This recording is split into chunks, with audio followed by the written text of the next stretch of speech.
Le confinement, parfois synonyme d'isolement particulier pour ceux qui ne maîtrisent pas les outils informatiques. Et pour les non-voyants, eh bien, c'est un problème majeur. La Fédération des aveugles du Grand Est prodigue donc depuis cet été des formations animées notamment par de jeunes membres bénévoles. Loïc Schaeffer et Eric Kleinhofer ont rencontré l'un d'eux. Regardez.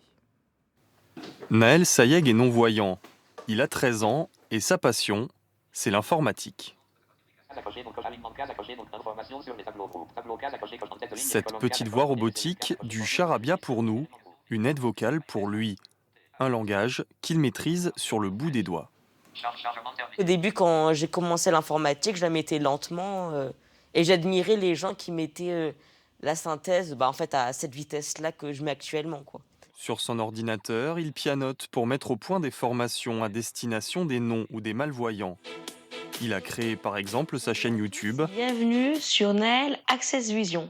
Tout au long de l'été, il a aussi aidé près de 150 adultes en présentiel. Sur les téléphones actuels, c'est rare qu'on ait un mode d'emploi. Et sur les téléphones spécifiques, c'était pas forcément clair. Donc j'étais là pour les aider, effectivement, pour les aider à aller sur Internet, tout ça. Pour la Fédération des aveugles, dont il est membre et bénévole à Strasbourg, Naël est une bouffée d'oxygène.